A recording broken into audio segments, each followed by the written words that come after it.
everyone, welcome to Harsh IT Lab and Harsh Verma this side. So the time has come to continue our revision of the networking using the book Network Warrior, which is here. For those who don't know, we are covering a series in which we are understanding or revising what we learned in CCNA and what actually was missed during that time. So we are going through this book called Network Warrior, and I am not doing just a reading of the book, but actually I have made a notes on the book on my smartphone, and actually I'm SSH into it in order to get the notes. Okay, so for the topic for the day is, as you can see here, it is about Nexus line of switches. So Cisco, which is a OEM, original equipment manufacturer that makes the networking devices like routers, switches, access points, the wireless controller, etc. So what Cisco initially was not into the switch line of category of business. So previously there was a company that used to named Crescendo Communication. I've just searched here for that. SCAT-OS, the operating system that used to run on Cisco OS is known as SCAT-OS. Actually, it was originally developed by Crescendo Communication for their Catalyst line of switches, which were earlier owned by Cisco Systems. And after all, various transitions happen in order to migrate from Cat OS to Cisco iOS. So basically, the this is the first transition that the Cisco has been through, and after that, we come to know that Cisco now started making high energy, high throughput equipments. For example, their data center lineup of switches. So even Cat OS or a Cisco iOS was not running on them. They require something new, something more standardized, because Cisco now want to push its open networking infra, because organization wants the more openness into their ecosystem.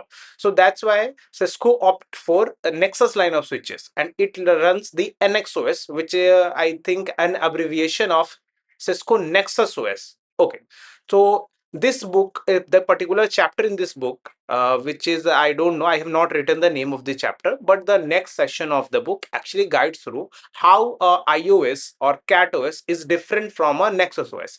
But because I've already told you, this book just merely outlines the fact, not does not describe it as granular as possible. So as a 2026 person, what a sane person would do in order to get more information, we definitely go to AI, ask it how it differentiate between these things, and what is the trajectory.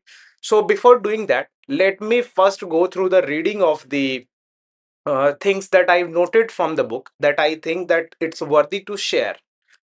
The first line says that on the Nexus platform, two VRF exist by default. But first is default management and default. The default itself is the name of the VRF. For who those don't know what a VRF is, VRF stands for virtual route forwarding. Basically, it's a feature of switches or a feature of networking devices in order to virtualize its core networking stack. In the last video, we have seen that there are multiple types of databases and tables maintained on a switch in order to facilitate the routing decisions. So what VRF does is to maintain separate copies of the same databases. It means that the same thing can exist on two different planes if we want if it depending on our requirement. If we don't want conflict, or if we want a multi vendor or multi tenancy setup means for a single equipment we are utilizing it for multiple customers. Data center does provide this kind of opportunity or challenges in which we do have a certain powerful equipment and we need to share that equipment with multiple customers at once. So in order to in order to isolate the conflict between those customers, what we can do is to place those customers into their separate VRF. If you are into Linux admin, you must have known the users and namespaces. These are kind of same thing, which are basically isolated from one another and does not affect the workings of one VRF to other. Okay, so actually we do have a small line written to regarding VRF. So second line says that each VRF is a self-contained routing table within the same router. So we got one physical device, but we can have multiple virtual devices within that physical device. You can understand it like a Docker or a virtual machine that we can run on our PCs. This is the most close resemblance I can tell you. Okay. And the book mentions that notice that I have two interfaces in the same router configured with same IP address. This is possible because they each belong to different VRF. So we can segregate the number of ports of a switch or a router depending on the VRFs. Basically, it is telling about the switches. Sorry, it is telling about the router, but we can also configure the VRF on a switch if it's a multi-layer switch and supports the layer 3 forwarding, because as after the last chapter we are into layer 3. Finally, the VRF member name, in which name is the variable that we will fill as per our requirement, command is used to assign an interface to a particular VRF in interface configuration mode. So first we have to configure terminal, then select the interface by selecting interface and interface name, which may be fast Ethernet 00 or gigabit Ethernet 00, and then we will put the command VRF member and to make it a part of a particular VRF. Okay, suppose we have two VRFs, VRF1 and VRF2. So we can make the interface G00 a part of VRF0, part of VRF1, and the interface 01 to a part of VRF2. And we can assign the same IP addresses, the private IP addresses for the of the same range of the same particular IP address to those interfaces, and they will not cause any conflict because they are in different routing planes. Okay, so next, VRF are a distinctly layer 3 idea, which I already told you. So you cannot assign a VLAN to a VRF, but you can assign a VLAN interface to one. What actually this clarifies that VRF is a layer 3 idea, which you know. So you cannot assign a VLAN to a VRF. So VLAN is basically the layer 2 concept. Okay, so VLAN and VRF cannot be assigned parallelly, but you can assign a VLAN interface to one. The term VLAN interface is basically IP addresses assigned to an SVI, switch virtual interface. So a switch virtual interface is a layer 3 concept, despite having the concept quite relevant or likely parallel to VLAN, but SVI, switch virtual interfaces, can be assigned with an IP. Okay, so even despite a switch being a layer 2 switch, if it supports VLAN, then for sure it will also supports the IP address assignment into a VLAN, which is known as switch virtual interface. I think we need to get more into detail for this, but for right now, we will study mostly about the VRFs and Nexus line of switches and their distinction. We will cover the SVI concepts in future video. I know because many of my videos do contain the word that we will cover this in future, that in future, that in future. But it is because networking is such a vast thing that you need to be consistent and you need to be considerate to, and you need to be curious to learn everything. Everything must come through this channel because I'm very eager to share with you whatever I am learning about or whatever I'm interested into. Okay. So next thing is most layer 3 command supports VRF space the name of the VRF suffix to execute command for particular VRF. Suppose we are running a OSPF service on a particular VRF. If we just initiate a router OSPF or IP OSPF command, it will automatically be assigned to that default VRF. Okay, but if we want to run on a VRF2 or VRF5, we have to actually explicitly mentions that we want to run it on a VRF5. So the command will become VRF5 plus IP OSPF or router OSPF, whatever the command, whichever line of switches we were working on.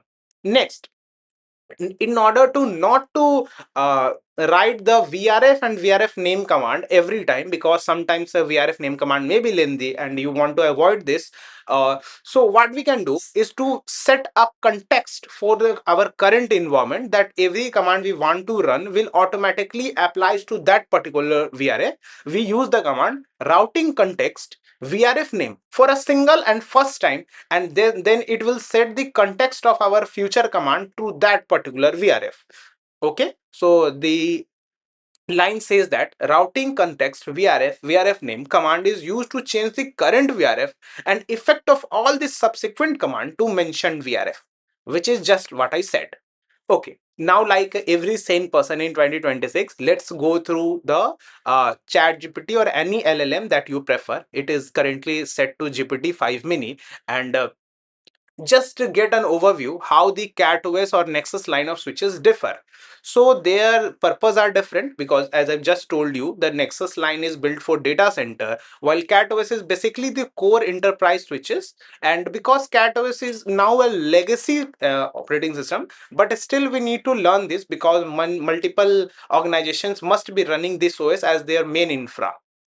Okay, next is operating system and software architecture. So Nexus OS is kind of modular, Unix-like. Unix basically is if you have learned about Mac OS, the Mac OS is the original Unix system.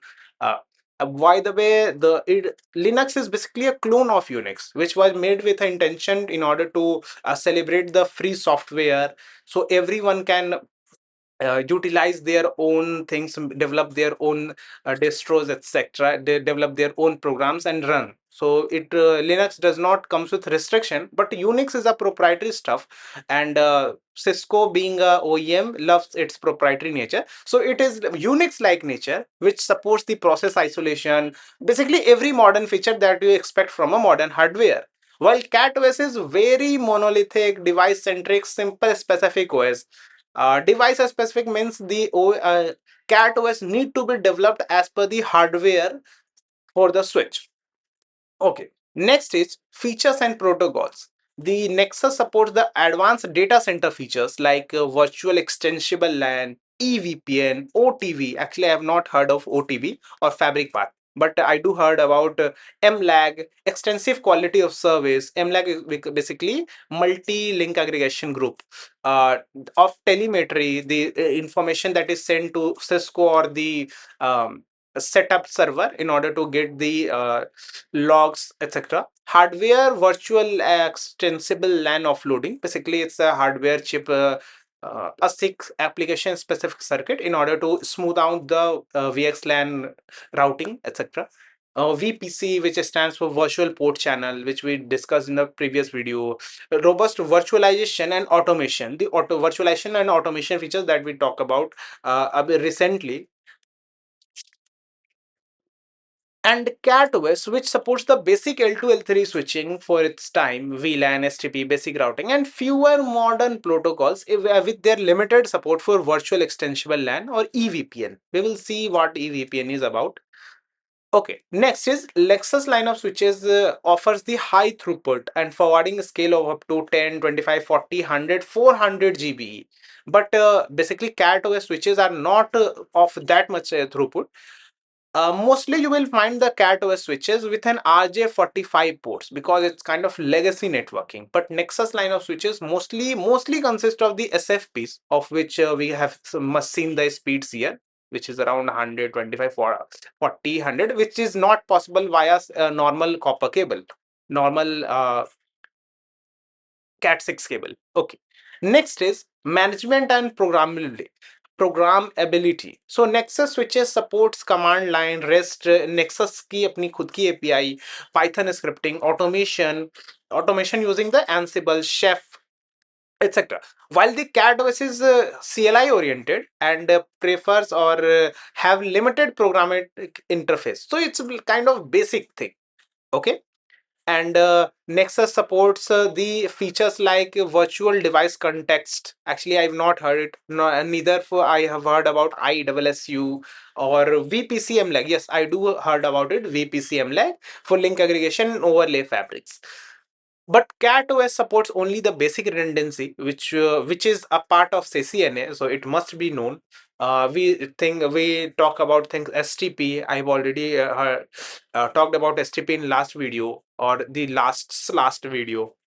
A little bit about HSRP, but fewer or advanced virtualization. Okay. Then Nexus line of switches is actively developed for data center uses, and due to huge advancement in AI, it is much more crazy. Like it's selling like hotcake in current environment. But CatOS is still the backbone of the network. While use cases, we know that a Nexus line of switches is used in data center. It may be deployed in spine and leaf topology, while the Cat OS switches basically comes in the hierarchy that we learned about the core layer, distribution layer, and access layer. Okay. Finally, the configuration, we have learned about how to configure the how to set the context for a particular VPC, or sorry, VRF, etc. So configuration is quite different, but because they both belong to same vendor, we can find the likely similar type of command, similar command syntax between them.